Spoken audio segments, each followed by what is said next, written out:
Hello guys, कैसे हो आप सभी। जैसा कि मैंने बताया था कि मैं संस्कृत का एक बेहतरीन पेपर आपके लिए लेकर आया हूं, तो चलो चलते हैं उस पेपर की ओर। और जल्दी से जल्दी इस वीडियो को अपने दोस्तों को शेयर कर दें, क्योंकि इस पेपर से बिल्कुल 70 से 75 नंबर का बिल्कुल आना ही है दोस्तों। और आप अच्छे खासे नंबर ला सकते हैं। ये पेपर अपने दोस्तों को फटाफट शेयर कर दें दोस्तों। और और मैं आपको इसका सॉल्यूशन साथ ही बताता चल रहा हूँ दोस्तों। तो पहले सही विकल्प में अपन देखते हैं। पहला है गत्वा इत्यस्मिन् पदे प्रत्यय अस्ति, तो इसका जो है पहला वो बिल्कुल सही है। पहला कत्वा कत्वा सही है इसका। इसी प्रकार दूसरा है तुमुन प्रत्यय युक्त पदम अस्ति, तो इसका दूसरा वाला सही है दोस्तों। उसी प्रकार तीसरा जो आदाय इत्यस्मिन् पदे प्रत्यय अस्ति, तो इसका जो है तीसरे नंबर का सही है। और चौथा गता इस इत्यस्मिन् पदे प्रत्यय अस्ति, तो इसका जो है वो तीसरा वाला सही है। और चौथा अयम बालका वीर इत्यस्मिन् वाक्ये विशेषण पदम अस्ति, तो इसका जो है वो भी तीसरे नंबर का सही है दोस्तों। कुद्रवत सिंह वने वस्ति अस्मिन् वाक्य विशेषण, तो इसमें विशेषण तो इसका कुद्रु आ जाएगा दोस्तों। इसी प्रकार हम अब चलते हैं रिक्तिस्थान की ओर। तो रिक्तिस्थान में पहले में आएगा सलीला इत्यस्य पर्याय पद, तो इसमें आ जाएगा नीर। और दूसरा है पवन इत्यस्य पर्यायवाची पदम अस्ति, तो इसमें आ जाएगा पवन जो हवा रहती है उसका पर्यायवाची शब्द है, तो पवन किसका, इसमें आ जाएगा वायु। तो सुकर्म इत्यस्य विलोम पदम अस्ति, तो इसमें आ जाएगा दुर्बहम। और इसी प्रकार है अस्तमय इत्यस्य विलोम पद, तो इसमें आ जाएगा उदय। उसी प्रकार कृषकाय खालिस्तान आसित, तो इसमें आ जाएगा अभियुक्त। और चोर खालिस्तान आसित, तो इसमें आ जाएगा आरक्षित। और वाची खालिस्तान भवेत, तो इसमें आ जाएगा अवकृत। और जोड़ी के नंबर मैंने उसके सामने लिख दिए हैं, और वो मिला लीजिए आप। मिला लीजिए नहीं, मैंने उसका नंबर जोड़ी के सही 60 लिख दिए हैं, वो देख लीजिए आप, शायद यही जोड़ी आ जाए पेपर में। तो बालके में आ जाएगा सप्तमी विभक्ति, सेकंड नंबर वाला। और लतया में आ जाएगा प्रथमा तृतीय विभक्ति। और अहम में आ जाएगा प्रथमा विभक्ति। और तव में आ जाएगा षष्ठी विभक्ति। और प्रहार में आ जाएगा तो प्र उपसर्ग है इसमें। और अपवाद में आएगा अप उपसर्ग। और जो एक वाक्य के जो क्वेश्चन के जो आंसर है वो मैंने उसके सामने लिख दिए हैं, आप फटाफट देख लीजिए।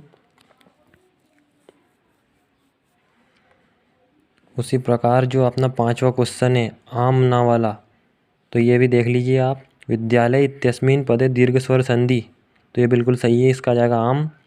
मनोरथा इत्यस्मिन् पदे व्यंजन संधि अस्ति, तो ये बिल्कुल गलत है, तो ये ना हो जाएगा। जगदीश इत्यस्मिन् पदे व्यंजन संधि नास्ति, तो ये बिल्कुल सही है दोस्तों। ये जगदीश में जो व्यंजन संधि है तो इसमें नहीं दे रखा है, तो ये आपको आम करना है। और राजपुत्र इत्यस्मिन् पदे तत्पुरुष समास अस्ति, तो ये बिल्कुल सही है। यथाशक्ति इत्यस्मिन् पदे अव्ययीभाव समास अस्ति, तो इसमें आ जाएगा आम।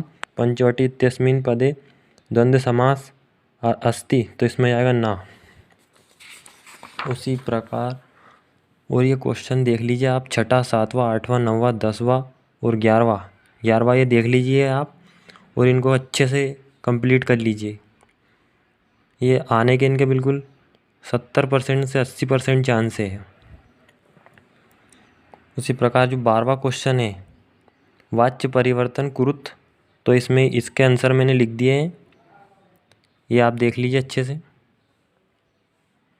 उसी प्रकार 13वां क्वेश्चन जो है उसके भी मैंने भर दिए हैं।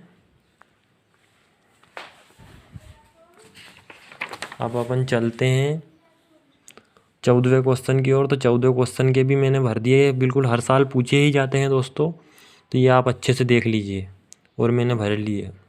और उसी प्रकार 15 क्वेश्चन है अशुद्ध कारक वाक्यांश शुद्धिकरणी, तो इसमें मैंने श्री गणेश नमः, तो इसका सही होगा श्री गणेशाय नमः। और दूसरे का बालक माता दुग्धम ददाती, तो इसका हो जाएगा माता बालकाय दुग्धम ददाती। ये बिल्कुल सही है इसका। ये हर साल ही पूछा जाता है दोस्तों। वृक्षस्य पत्रम पतति, तो इसका जाएगा वृक्षात पत्राणि पतंती। और 16वां जो गद्यांश दे रखा है, इसी में से छांट के इसके आंसर देना है दोस्तों। और 17वां जो दिया है, 17वां जो दे रखा है दोस्तों, वो एक पद्यांश है। जो श्लोक है वो, उसको आपको खुद ही कंप्लीट करना है। उसी प्रकार 18वां जो है वो भी आपको खुद ही कंप्लीट करना है। ये भी एक पद्यांश जैसा उसी में से ढूंढ कर लिखना है। और 19वां भी आपको खुद ही करना है।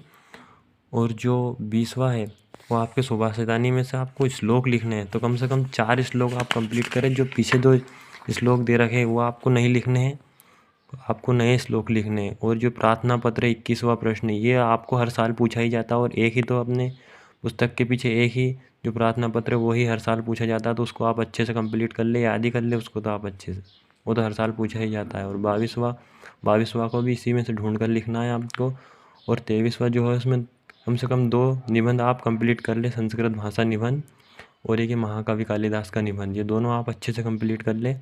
और ये वीडियो का जो लिंक है आपने सभी दोस्तों को भेज दी, क्योंकि अभी एक अच्छा सा पेपर आया तो उसका भी मैं आपके लिए डालूँगा। जो मोस्ट इम्पोर्टेंट वो पेपर आते रहते हैं। और इस पेपर का जो PDF अगर आपको चाहिए तो आप कमेंट सेक्शन में कमेंट करके बताएं। धन्यवाद दोस्तों।